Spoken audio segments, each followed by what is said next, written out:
That's pretty fun. Ooh, it's Absolute. Absolute is top ranked right now. So if we win, we'll get a lot of points. So that's pretty cool.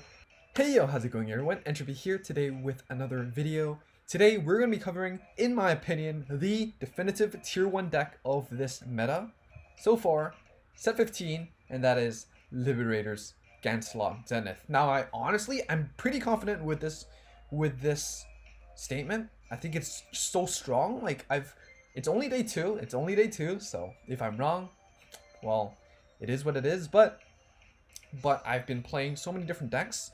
If you want to see more of the Game 1 day play, you can go check out the stream. But this deck got me a 22 win streak on day 1. I know everyone's unfamiliar with the deck, but that includes me too, right? That includes myself as well. Right now, I feel like this deck is just so solid. There's so many options: multi-attack, retire, mitigating your opponent's retires and locks and everything. It's just so good. So without further ado, let's cover it. The Zenith deck. Now, of course, I've been playing some other decks, but let's talk about the list. Wingle Liberator, this card's just amazing. There's a reason why I got nerfed in JP. When the attack by a Liberator, this unit boosted hits a Vanguard. Put this into your soul, add a Blaster Blade Liberator from your deck to your hand. The limitation is that it needs to boost the Liberator and hit, and the Blaster Blade is add from deck to hand, and not like Zenith or Trumpeter or whatever in the future, where you can add it from the drop zone if you don't have one from the deck, right? But that's just OP, you know. Wingle Liberator is fair as it is, you know, searching from the deck, but playing around with the Blaster Blade Liberator from the deck and the drop zone is something that you need to note of, right? Like Wingle, you need to proc at a time where you need the unit, but also there is a Blaster Blade in the deck, right? So Zenith, you can just proc it whenever, even if it's in the drop zone, whatever, it still works, right? GANCELOT as well. Wingle, be careful. Generally speaking, put this behind the Vanguard, because your Vanguard is always going to be a Liberator, except if you're on like Easel, which is like 1 in 13 chance. 1 in 13 grade 3s. But other than that, like if you have units that like power up, or if you need that early aggression and you know you're going to tuck it into the soul, putting it on the right or left side with a Paladin, like a 12k beater or like a 7k grade 1 is also valid. I think it's a good play. Build those numbers, especially when you're going first, right? If you're going first, 17 numbers bullies practically every grade 1 Vanguard in this current meta, right? Not a lot of people play 8Ks, so if your opponent's at 7k or below, building 17k column, guaranteed to hit even if your opponent hits a trigger. Very important. So there's that. Grade 1 lineup, I think this is really standard. Everyone should be playing the same lineup. We're playing for Paladin. Paladin helps you countercharge, which is really important because one of the biggest weaknesses of Liberators was countercharge. So you got that covered now. Then we have 4 Barker Liberator. With this boost, Blaster Blade Liberator and hits the Vanguard. Check top 3, call 1 at rest. One of the limitations is that it is at rest, but it's a +1, no counterblast, nothing. It does need to boost the Blaster Blade, but you know, you have so many search options. You have Wingle Liberator, you have GANCELOT, you have Zenith. It's just really consistent. And in the future, you have Trumpeter and all that stuff too. So it's just really good card. We play 1 Josephus. There's still ways to superior call it. Primarily, you have Zenith. Primarily, you have stuff like Easel, I guess. But if you use superior calling with Easel, just know that your Vanguard is not a Liberator, so it doesn't really proc. So be careful about that. Escrad is also a way to proc it. It is only a one-off. If you like more power and consistency building columns for early game aggro, you can play the 7+3 instead, the Bruno, I believe. That card's also great. I think the Josephus just being able to just call him +1. You don't use the soul in this deck anyways. It's just solid. It is what it is. And 4 PGs, Hail Liberator Mark, Liberator name, and also you want the LB4, so there's that. For the grade 2s, obviously we're playing for Blaster Blade Liberators. It's a rank reward, so if you don't have them, you can be patient and wait for it to return as well. But, you know, if you play the rank, you should have them. If you really need them, then set 9 is where you pick them up. It's just too important to not have 4 of. Then we play for Paladin. So this is also from the V Tournament coupon shop. This is from the Gacha. Paladin's a 12k beater. Again, it's just so good to oppress your opponent when you're going first. Build those numbers. And even if you're going second or whatever, just being able to hit 12k, hit 11k Vanguards by itself is really solid. And there are gradually more and more cross-ride numbers. It might be a bit rare, but for example, in the mirror match, Zenith could be a cross-ride number. DDR is something that's popular. Actually, Reverse is something that's popular. Especially early in the set when everyone wants to play new stuff. Hitting those cross-ride numbers when there's a lot of new cross-ride cards is value. And 19k columns with any of your grade 1s, except PGs. And even then, it's 18k column. It's really solid. We played 2 as Scrab. Honestly, I might even play 3 if I had them. On hit, Counterblast 1, top call, Escrad helped me make this like 5 attack play in one of my matches. Your opponent's at 4, you have Zenith, your rear guard goes rear guard, Escrad hits, Superior calls something on the other column, attack, Zenith attacks, flips up the other unit, calls something else again, and then attack again. Really solid combo, really solid early game card as well. Your ideal grade 2 ride target, honestly, it's either Escrad or Raynet. But talking about Raynet, this is an on-hit Vanguard Rear Circle. Checked out Counterblast 1, checked out 5 for a grade 3 and added to your hand. Now the question is, why are you playing Raynet, right? Why not play just like Galatine or play more Escrads or you know, play a counter charger or something? Well, first of all, Raynet is a Liberator name, but second of all, because Regular Dragon is still quite popular and we only play one Easel Scissors. Now, Easel Scissors is our tech card. If you don't like non-Liberator, you know, you want a pure Liberator deck, you can play. There are quite a few options, so we can go over them later. But this card lets you Counterblast 2 to unlock everything. Check out 4 and call something. If you have exactly 5 rearguards, get +10/+1 crit, and then countercharge 1 at the end of turn. So essentially, it's a Counterblast 1. It is just really solid. It's a really solid unit. If you don't mulligan into this against the CBD matchup or like Joker matchup, you still have Raynet to actually help you actively search for it and threaten your opponent. And generally speaking, if your opponent's a CBD player, your average CBD player, and they see Grand Easel Scissors, they'll scoop, right? Like most CBD players are just, you know, impatient, and they won't save the lock for like the final turn play, and they won't push aggressively against Liberators. I guess they haven't figured that out yet. But if your opponent tries to like lock you with like 3 or 4 damage, you unlock them, they lost a lot of momentum, and then you just seal off the game there. You have extra crit if you have a full board, which is really good as well. It's just solid. Showing this off in the stream, go check that out. We play 4 GANCELOT. It's great when you break ride, add power to your board so you can actually hit those multi-attack numbers if you can. Search a Blaster Blade from the deck, if not from the drop zone, so you can actually recycle extra grade 2s, extra retires, but also extra intercepts. So it's actually more defensive than it actually looks. And it's a 14-game beater, so it can actually hit those crossride numbers that we talked about previously. For GANCELOT Zenith, this is like the key card. On attack, Counterblast 1, put a rearguard to the bottom of the deck, call a top card, give it +10. Multi-attack, just really good. If you top call a Zenith, you can just, you know, go back and then call a Blaster Blade Liberator, and then you can do some more unflip, retire, multi-attack shenanigans. It's really amazing. But do note that you don't carry on the 10k. And of course, when placed from deck, return it to the deck to call a Liberator from deck or drop zone. It's just so good, so good. We put heal because it is a possible unit that goes back to the deck. None of the other grade 3s do that, so that's why. Sometimes, unfortunately, you will top call Zenith. You know, for example, Escrad, you don't have a choice, so that's why it's important to, you know, give a trigger that's the most value, and let it pop back to the deck if you need it. And lastly, we play 4 Garmor. Now, if you don't like 4 Garmor, you want more consistency in the Link Joker matchup, then play 1 more Easel Scissors maybe. But Garmor is still a really solid card. When you just don't hit your draw triggers, you can Counterblast 2 to just top call and fill up your board. And most importantly, during your first, when you ride this card, the following ability until end of turn is that your Liberators rearguards cannot be retired or lose intercept by your opponent's card effects. So a lot of the decks right now, I think Kagero is really popular. I've been seeing a lot. Narukami Eradicator is a bit niche right now, but you know, Desert Gunners are still a threat. Against the mirror match, of course, Blaster Blade Liberator is so easy to fetch that the retire is really it just happens a lot. So being able to just protect your whole board when you're at 4 or something is just so strong. And even against CBD, of course, if your opponent unlocks, you know, they can't use their CBD skill because your rearguard can't be retired, and so they don't get the retire, they don't get the draw. It's just so good. And primarily it's against the Kagero matchup, which is pretty popular because DDR is new, and also because Dauntless just got buffed and is a ranked reward. So because of that, I think Garmor at a 4 of is really important. One thing to note is that it doesn't protect you against stuff that remove cards. So for example, Ramiel Reverse removes cards from the board, so they don't retire. And Dragonic Overlord is something that's popular, usually played at a 3 in a Kagero deck right now. They don't really retire, they attack into it, so be careful. If your opponent has 3 counterblast, you know, then Garmor doesn't really protect you against that. But overall, it is still a really good option. First grade 3 ride target, if your opponent's a Kagero or something, just shut down their plays and then kind of grind them out is also really, you know, possible. So that's the deck. Nice sleeves as well. Let's go straight to fight and see how this deck goes. So honestly, like, this list I think is practically 1-to-1 with the list I played on stream. I played around with the grade 2 lineup. I think the grade 1 and the grade 3 lineup is solid. Like even the starter, like 100%. This is how I feel it should be.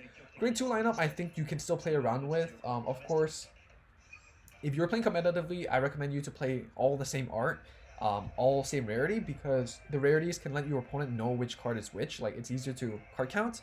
So fortunately, I only have 3 of the Gacha Fallon and only 2 of the VQ on one, so I can't do that. But that's my recommendation. As Scrad, you can try one more instead of the Reina, extra Reina. I think that 3 Scrad is pretty popular as well.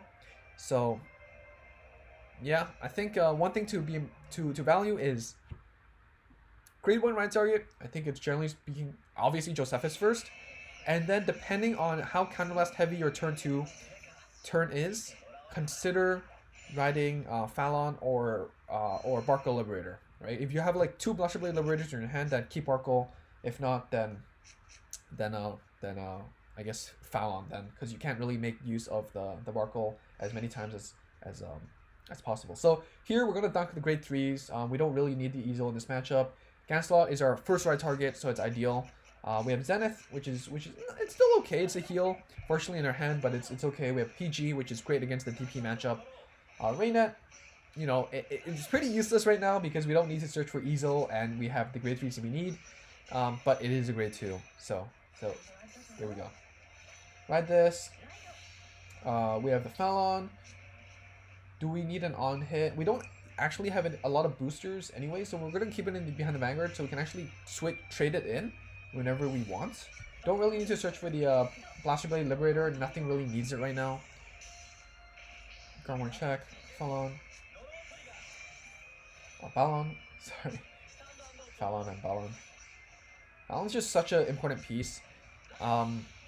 Even if you don't counterblast with it, it's just, you know, being able to countercharge and then use other skills, like an extra Zenith swing it's quite big. Whoa, they're tossing the PGs down. Oh man, that's big. That's brave of them for sure. Okay, Turbo Dayusha. So if you haven't checked out the Turbo Dayusha deck build, go check that out as well. It's a pretty fun deck. And we have Die Driller here, get the extra crit. So they're gonna push aggressively. That's cute. That's cute. Escrad, and then 2 crit. Draw trigger.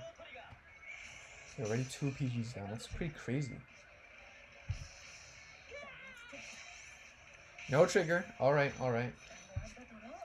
Got nothing here. There's no reason to use the this unit. Arena. Call this out. Oh, should we call? No, it's fine. Consider searching the Blaster Blade Liberator because we don't actually have any other. We don't have any other grade 2s to call out anymore. In terms of the order, if you really need to search for the grade 3, right? For example, I really need to search the easel. Use your Wingle first. Reduce the amount of obviously non-grade 3s in your deck. Your Rainet search becomes much more, you know, your odds of hitting grade 3 is much higher, right? Extra crit. The 8k can't hit though. There you go, 6k. So lucky we have 2 PGs. Opponent's gonna go 3 PG to our face and damage deny us.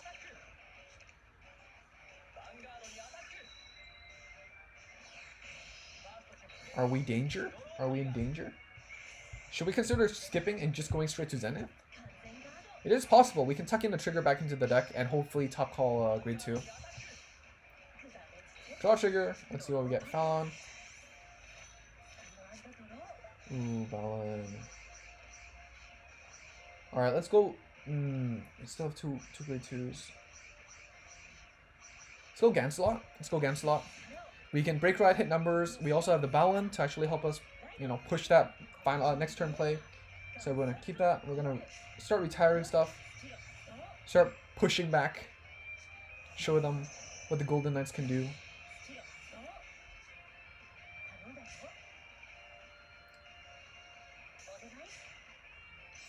We don't play any non-draw trigger and not heal, not draws. So that means that our Vanguard can actually always attack first.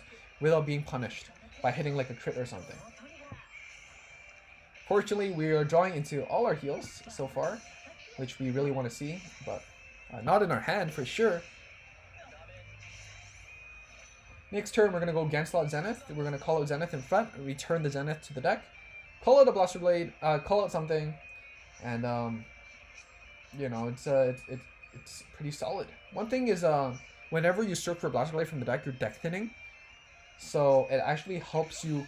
You know, if you're thinking that, wait, why are they hitting their triggers so much more often? Well, if they thin with like Barkle, if they thin with like with GANCELOT and stuff, then you know, obviously the more non-grade 3s are in the deck, the lower your odds of hitting a trigger is. Here they're just going to go all in. Gonna call it the third PG. Oh man, that's a whole PG hand. It's pretty crazy. Luckily we have our PG ourselves. So we had 2, they had 3. They played really aggressively, went into the reverse play without misplaying like I did. So that's good. Good job there. Alright, nothing. PG, and then that should be it. I think this is our game. Our rear guards just hit numbers. Oh, third PG, third heal. I think we drew almost into all of them. But it doesn't matter. Our man is here. GANCELOT ZENITH. Buff up the board, you know, hit those crossfire numbers. It's just nice. Call, I guess. Let's retire something. I guess it doesn't really matter. Let's get rid of this just in case your opponent can just like tuck it in and get an extra crit, you know. Just in case you survive this turn. Call out the Zenith. Battle. Let's swing. Swing with this. 23. Swing with this. Josephus helps us Soul Blast 1, draw 1.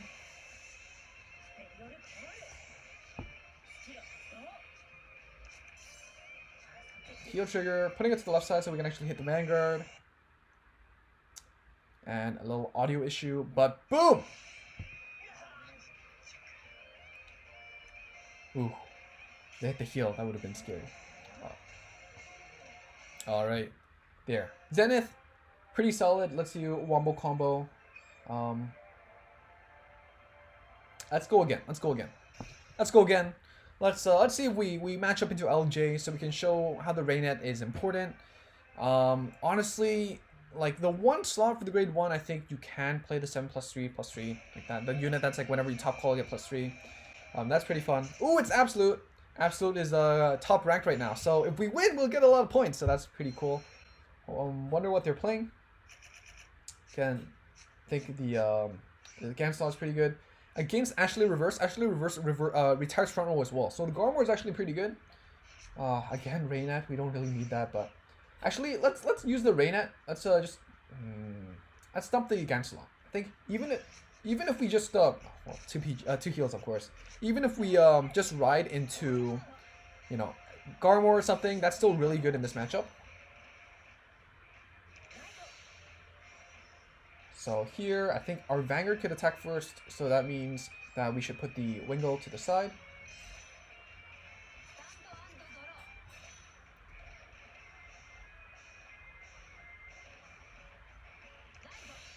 Melmi. Let's say hi.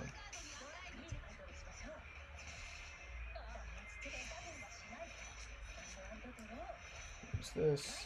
See if we can get another grade 3. And see, this is the 17k that we're talking about. Generally speaking, grade 1s are 7k or below. So building the 17k column practically guarantees that this is a 2 damage turn. And helps you proc your Wingle anyways.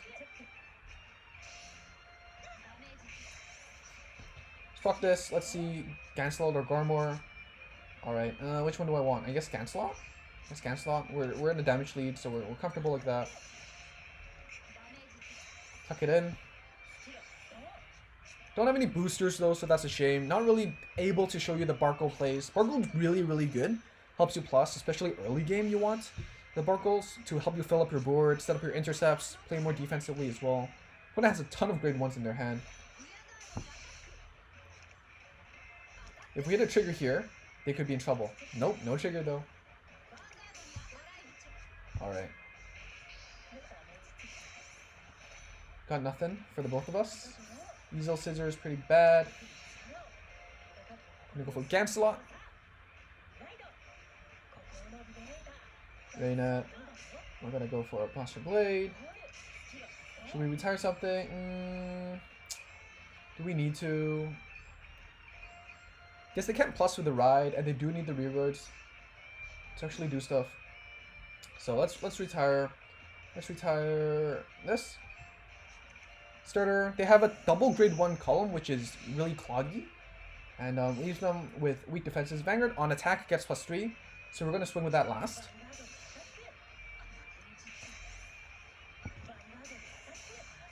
Heal trigger is really good. I like that.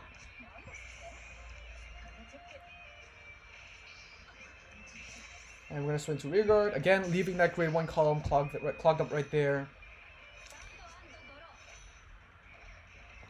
So here we don't, like you see, right? We don't have the best hand, but once they push us to 4, then we get to retaliate. We get to search for a Blaster Blade. We get an extra intercept, retire maybe. So it's a really solid. Unfortunately, our opponent seems to be a bit of a dead hand, you know, no grade 2s or whatever, which is a shame, but that's just how the game is sometimes. Call out the Ashley for the lock target. They do get to search call some things though, but you know, maybe should have locked and then called out a grade 2 or something, or maybe they prioritized the booster. Not sure. I personally would have, you know, prioritized a grade 2 for defense because, you know, I'd be already at 4, right? So calling something on top of grade 1. So you see, there's no reason to call out the Ashley. Could have just called the grade 2 there, but I guess they value the 11k number to actually hit. Put it to 4. No triggers again. Miranda is actually pretty awesome. You know, checked off 3, add 1 to your hand. You get to pick. Helps with the defenses as well because you can actually choose the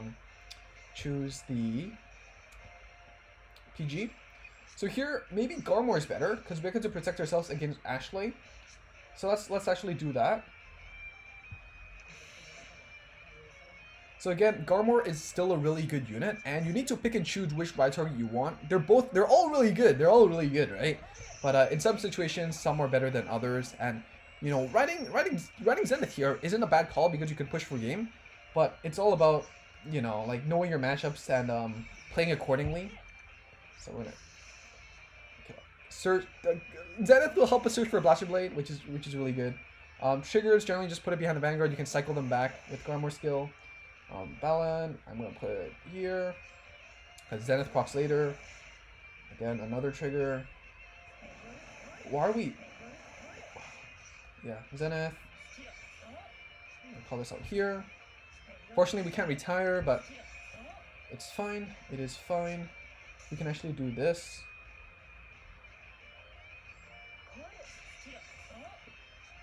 And then retire, so we get multiple shots to the face. Fallon, 12k beater. Swing. And we're actually going to return the trigger, or else the Garmor is dead anyways. Prioritize the one behind the Vanguard, because it can't actually do anything, while the one in the rearguard column can actually still attack. Once your opponent attacks into the intercept. So Garmor didn't really need the defense skill, but if your opponent still had one more turn, the Ashley would have, you know, be able to retire the front row and actually possibly win the game. So yeah, I mean, you know, extra 15 points. Deck is really solid. It's really solid. 5 to 10, get your Dauntless. And, you know, we're in the 20-minute mark. I think that's more than enough. If you want to see more gameplay of this deck, of course, I'm not as experienced yesterday as I am today. One day is actually a huge difference.